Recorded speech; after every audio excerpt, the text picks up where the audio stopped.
Welcome to That's So Savvy, the podcast where we dive deep into the stories and journeys of remarkable business leaders. Join our host, Nancy Aichholz, a seasoned professional and experienced entrepreneur, on her mission to discover the recipe for business success. Welcome to my brand new podcast, That's So Savvy. This has been a long time coming. I'm so excited to get this going. I am your host, Nancy Aichholz. Today, just for fun and so that you know who I am and why I might have the credibility to be hosting these amazing guests I have my great friend, Julie O'Neill, a journalist, a morning anchor, an author, and a great friend. And she is going to interview me so that you can get to know me a little bit better. Julie O'Neill, take it away. I am so honored to be asked to do this for you, Nancy. And yes, we go back a nice ways, and you have been a great encourager of mine and have helped me to be savvy in business. So I want to ask you out of the chute, why are you starting a podcast now? That's So Savvy. A few reasons. One, a little bit selfish. I own a business called That's So Sweet. Oh, I'm familiar. Oh, yes. Delicious. And we send lovely, delicious sweets and treats all over the country. But we are based here in Cincinnati, Ohio, and we are building out a national brand and having a podcast where we interview guests who have national affiliations, national reach, will help us build our brand as we grow this business, which is savvy. And we want people to learn from that. But not so selfishly, I really want our listeners, male, female, young, old, corporate entrepreneurs, to be inspired by the savviness of all the guests that we will speak with. We'll be talking to guests that are just any kind of background, but really high profile in their careers. And I'm trying to get to that's the recipe for success. What is it that these people have done that has been savvy, that has been the main ingredient of their success? And I'm hoping that inspires our listeners. I like where you're going with this because I think you have to kind of do the deep dive, which is what a podcast can be, to get to that core of what drives, what inspires, what moves. And that's what we need in order to move forward to whatever it is we can uniquely bring, whatever the passion is. You're the founder of Nan Brands LLC. I have known you for many years as just a great encourager of namely women, but all people in business, and guiding and inspiring them, with a gentle hand toward what it is their passion. Is that what you're really trying to get to more than anything? Find what you want to do, and then let's talk about how we get there. Yes, exactly. And I love hearing people's stories of how they've gotten where they are. I do have a real passion for seeing other people succeed. I know that that's unusual in some ways. People in our world, I think it's all about me, and be successful on your own. But my philosophy has been, ever since I was little selling Girl Scout cookies, the better we all do, the better we all do. And we don't want, it's an abundance model, not a scarcity model. We want everyone to be successful. We want all small businesses to thrive. We want all corporations to thrive and give back to the community. So there's no, when people ask me, oh, you have one more cookie company. I'm like, no, we don't have one more cookie company. There can't be enough cookies in the world. Of course. And just because I have a cookie company that does X and somebody else has a cookie company that does Y, doesn't mean they both can't be enjoyed. And they both can't thrive. That's kind of the approach, I think. Does it all boil down to the uniqueness of each person and what they are called to bring to the table? 100%. We all are put on this planet to accomplish, achieve, give into our world. We all thrive when we find that why, and we thrive when we do things that are successful for ourselves, but that success impacts other people. And when I bet, as I interview all these guests and we talk about their savvy secrets, I would say 100% will have something in that savviness that was about making the world a better place, making someone else's life better. I doubt that we'll have anybody that says this was all about me. I would like to tap into that a little more deeply. Okay. What does it feel like in your heart, in your spirit, in your body? This is going a little too deep, probably. Don't turn away from us. Okay. But hear me out. For you, go back to that little girl selling the cookies. Go back to the first people that you lifted up. What does that do to you, and what drives you and what feeds you? Oh, that's a great question. I really think that when I'm in a position to help someone else and then I see them thrive, it just feels that's my sweet spot. Mm-hmm. That is my sweet spot. And that it makes me not just happy, but it makes me feel like the world is really an amazing place, that God is present with everyone and we're all together as a community. It doesn't feel like, oh, I helped that person and therefore she's successful. It's more like, no, I had the opportunity to just support and build into him or her. And now look at how they're doing. It's so rewarding to me. And I love to share that, just that excitement. Do you think, especially in doing this podcast, that the core of it is a need for community, a need for connection, and what that does for all of us? Yes. And especially in business, because we can get in silos. We can get down if you have a down day or a down year. We can think that nobody else understands. We can think that our business maybe isn't impacting other people in a positive way. We can get into our heads and be that way. But if we stay in community with each other, first of all, we realize that everybody has down times. We realize that everybody has these challenges. And if you can share those issues and challenges and maybe how you overcame something, then somebody else learns from that. And then maybe they don't make the same mistake. They'll make different mistakes. But yeah. We didn't talk about me asking this, but I'm going to. Okay. I'm going to. I'm an interviewer. I know, Julie. What was a fail you had? And what are you willing to share about that and how it moved you to this place, which is you're in a very successful place in your life? I think it's a little easier when we're in a good place to talk about the darkness. Right. Oh, gosh. I have been pretty fortunate in that I don't feel like I've had any epic fails, but I've made mistakes for sure. Yes. Personal life and lots of things. None of us are perfect, but I think our mistakes help us be more compassionate with other people and less judgmental. But as far as I can think of one pretty good fail, and I hope that the person who saw me through this hears this, but believe it or not, I used to be a horrific public speaker. Horrific. Really? Horrible. I went through a phase very young of being painfully shy. That's crazy too. Can't imagine that now. Yeah. And then in my career, and I won't say exactly where it was, I had an opportunity to speak and I had to go out on stage and I just froze, just freaked out.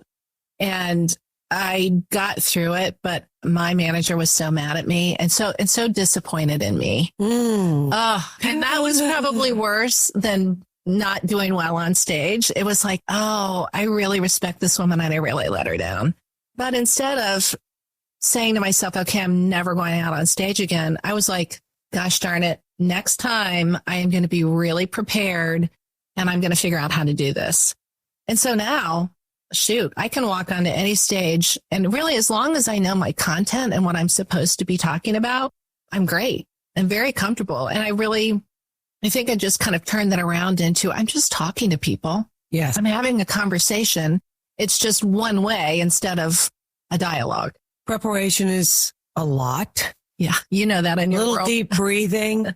I say, Jesus, Mary, and Joseph, please help me before my mom gave me that one. So you mentioned compassion. I think that's the great gift of the pain and absolutely. the fail. Right. How else does pain of failure at any level serve us moving forward? Mm-hmm. Well, it's definitely a reminder of what you don't want to do, which is just as important as what you want to do. I think it also is, sometimes it's a way to reset. sometimes a failure really is just a way to say, this isn't the path that I should be going. I need to redirect and get on a different path. Or maybe it's, okay, this part of what I'm doing failed, but that doesn't mean the whole thing is a failure. So I think it just gives you something to think about. I think too many people, when it comes to failure, turn off. They think, oh, I'm bad at this. I can't do it. But if it's your dream, if you can see the end of that dream and you know where you want to go, then these little failures in the way are they're just ways to take a different fork in the road. They're ways to learn to do something different. And you just keep muscling through those failures. But if it's something that really is just a dead end, then it's a great way for me, it would be like, okay, God, what is it that you really want me to be doing? Because clearly this is not it. I think that's how we can all use failure. I feel like a lot of your success has been how you have helped other people get to success. So I'd like to take a moment and have you give me your resume a little bit. Can we talk a little bit more about, because I know, but for those who are listening, what makes you the savvy person that I want to listen to, along with the guests you're going to bring on? Well, let's see. Brag on yourself, Nancy, girl. Okay, I'll do that since you're here and I'm talking to you.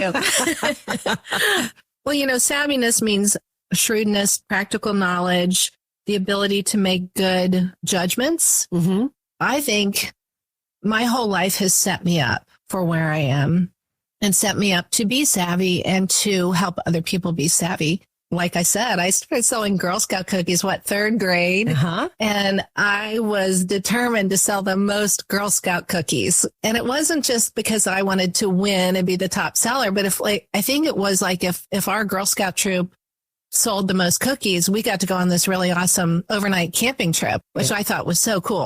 I want to be clear, that is not cool to me anymore. Yeah. Glamping, maybe. Yes. I don't know. Definitely not camping. I give people credit who do it. That was kind of my first experience with sales, even though I didn't realize that I was making myself a salesperson at that point. And then I just had all kinds of opportunities through high school and college, and other people always really built into me. Everywhere I was in my entire life, I've been so fortunate to have mentors, lots of men. I started out in the financial world as a temporary at Payne Weber, which is now UBS. Uh-huh. Ended up staying there every summer throughout college, from 16 on through college, as their temporary fill-in sales assistant when the brokers would go on vacation. And every one of those men just absolutely built into me and helped me see my potential, which, what a gift. So that's kind of how I got started.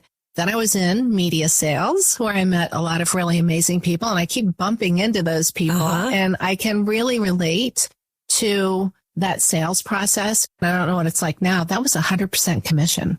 And there I was, a young, right out of college, living on my own on 100% commission. And I'm telling you, there is nothing more motivating than paying your bills and not having a steady income. Really learned there. And then had this amazing opportunity that I still was such a God thing, where I ended up at Chiquita working on one of the most famous, most trusted brands in the world and doing some of the biggest marketing programs that they've ever done in the history of the brand. We were a World Cup sponsor. We introduced a line extension for bananas. I mean, who's ever heard of that? Chiquita Bananas. Chiquita Juniors, which was so much fun. And then the big thing was we brought Miss Chiquita back for her 50th birthday, and we toured her all over the country. We had a casting call on Broadway, and we found the Miss Chiquita, and it was just the most amazing experience. And I thought I had died and gone to heaven with that job. But then I had the opportunity to have the absolute ultimate job of my life, to be a wife and a mom. Oh, yeah. I wouldn't trade a minute of that for anything. So we had 3 kids in 3 years, not as irresponsible as it sounds. We had a daughter, and then we had twin boys not too long after. So we were busy. And my husband, solo practice obstetrician, gynecologist. He wasn't around much, but when he was, great dad, great husband. And I was it. I was front and center with those kiddos for all those years. And while I was home with them, on a whim, I had a carrot cake that everyone just loved, and they wanted me to bring it everywhere I went. And I thought, well, it's good. It's not that great. So I kind of fixed it. and tweaked it and made everything better. Then I thought, what if I use all this amazing branding experience that I have and I give it a brand and I give it a personality and a story? What if I use my sales and marketing background and do something with this? Totally for fun. Well, I introduced it at a baby shower, and at the baby shower was a woman who worked at Nordstrom. And she got me an opportunity to be in the Nordstrom e-bar with my cakes. So, of course, all of a sudden I'm like, well, I guess I have a business. Who doesn't want to be in the Nordstrom e-bar? Exactly. Exactly. I'm like, I'm not passing this up. So next thing I know, I have a business. And then that business there back then, and it wasn't that long ago, it's like between 2010 and 2014, there wasn't a whole lot of discussion about women-owned businesses yet. There wasn't a lot of discussion about money for women-owned businesses, which was really the conversation. And there really wasn't a lot of support. I put it on hold while I tried to figure out how I would scale the business. But also I had kiddos that were starting to do college recruiting. Sure. The boys played football in college, so there was just a lot going on. My daughter was doing a lot with her college education. So it was time to put it on hold a little bit. And at that point, and this is what I love about life, the opportunities just find you as long as you're open and you're paying attention and you're good to the people around you.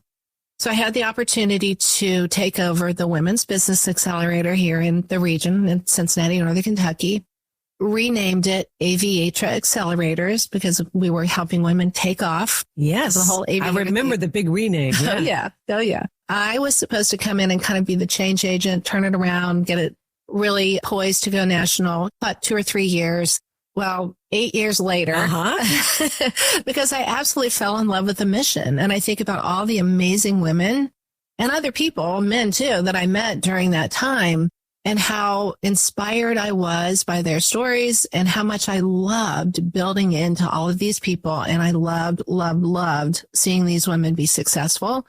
And I also loved helping them through their failures, what they defined as a failure. I don't think when a business doesn't take off, it's actually a failure because 98% of small businesses fail. Yeah. So it can't be that we're all failures. I think sometimes it's just the market isn't right. You need to tweak something. A lot of times, and most of the time, it's lack of funding. So I got really passionate about finding creative ways for women to get funding. And then here I am. I did it myself because one of the businesses that came through Aviatra was a cookie company that was a very popular line of cookies. About a year or so after she came through, she called and kind of more or less asked if I'd like to buy the business. And I said, oh my gosh. Dream. Yes, this is dangerous. This is dangerous. But this, like, all of a sudden, I'm like, I knew that my Nan cakes would come back. And I really saw the potential of this cookie company. And I thought, well, we're going to combine those and we'll rebrand because there's the theme, rebranding everything. And there we are. That's so sweet. As I'm watching you cross this table that others aren't seeing, I see you light up when you speak of those key moments that bring the joy in this. Is it important to celebrate our successes? Will that be part of the theme of this podcast? It will, for sure. I think part of being savvy is being excited about the good things, noting the things that aren't great and fixing them, but focus on the positive and get excited for each other and not just for ourselves. Like when I think about already just the successes we've had with That's So Sweet, we're the official cookie of the Bengals, which is pretty darn amazing. We've rebranded. We're shipping across the country. I didn't do that. I mean, I was involved, obviously, and it's my business and I'm the leader, but I have a great team. Yes. And we celebrate the wins as a team because every single person, we can't do what we do without the person that makes the dough, the person that scoops the dough, the person that packs the boxes, the person that handles all the marketing and communication. There's no way that I could do that on my own. So I think we all have to think about what did it take for us to get to where we are. And I bet 100% of the people that I interview will talk about the team that's around them. I've heard two themes of your success, your journey to get to here. The first is an inquisitiveness. You talked about how you were fortunate that people built into you and believed in you.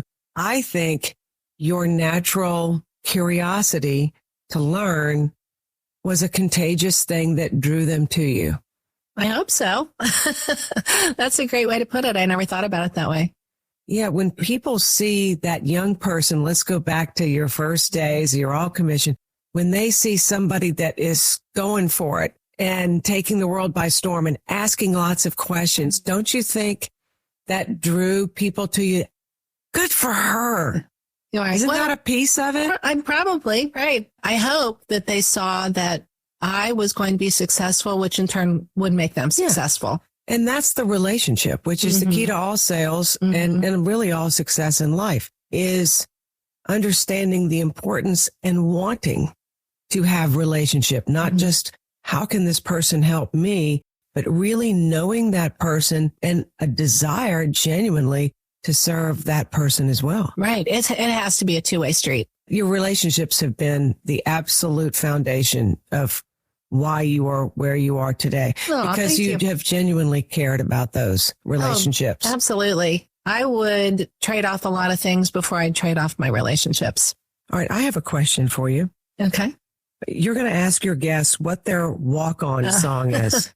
Your walk-on song. So what is yours? Right. So now that I'm not nervous walking onto a stage, I have a couple, but of course, right now, the theme song in my life is Sugar, Sugar, the Archies, because of course, what are we doing? We're selling sugar, basically. But the funny thing is I'm more of a savory girl, but you got to have the sweet in there with the savory. So I think that Sugar, Sugar. And another song I thought about this morning, so I was kind of thinking about this question. And it's, I love the band ABBA. That's my favorite band. Their song, I Do, I Do, I Do. Okay. Which is a wedding song, at least when you watch Mamma Mia. It's kind of a wedding song. But what I love about it, it's about commitment, and it's about happy commitment. Diving into something, and in this case, it was marriage, but diving into anything that I've done, I've never done something halfway.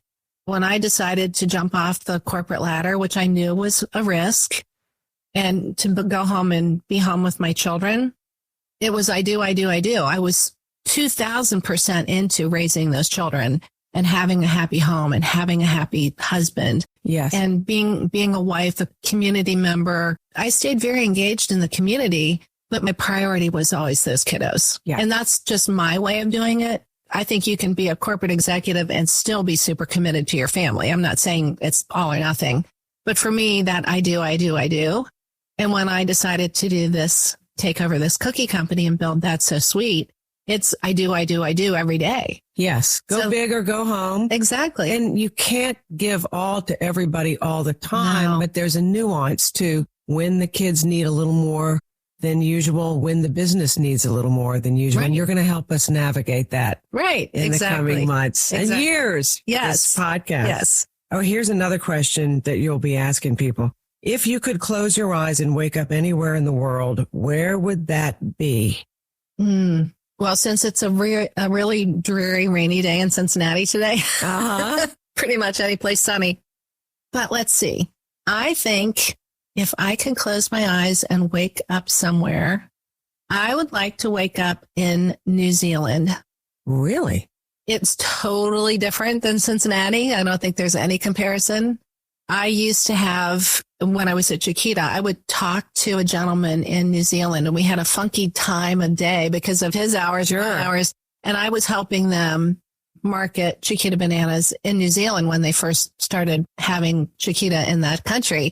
And I just remember being so intrigued by what a different life, living really in such a natural environment and sheep everywhere. And of course, I absolutely love the accent. So I'm like, I think if I could close my eyes and wake up, I would on a sunny day in New Zealand. That's a happy place to be. It would be, for sure. All right, Nancy, we could talk for hours, but this is our introduction. Can't wait to hear these podcasts and hear who you have on. Where do we find this podcast, and how often can we expect them? We will have one podcast a week for a 10-week season. Then we'll take a tiny break, and then we'll be back with another 10-week season. We will be releasing on early in the week, Mondays. We're on Instagram at That's So Savvy, and we're on any place you can find a podcast. We will be. I feel like I'm craving a cookie right now. Oh, and I didn't bring any. Oh, That's Julie. so sweet. Yeah, we're going to have to get that taken care of. Nancy, what a mountain of a human being you are. And you do have so much to give. And I hope you'll weigh in as you're interviewing your guests because there's so much there. Congratulations on That's So Savvy. Thank you. We made it through the first one. We did. Well, it's because of you, Julie. You're the best. Oh, yeah. Good luck and enjoy. You deserve this moment of your life. Thank you. Very excited about this. And to all of our listeners, I just want to say, have a sweet day.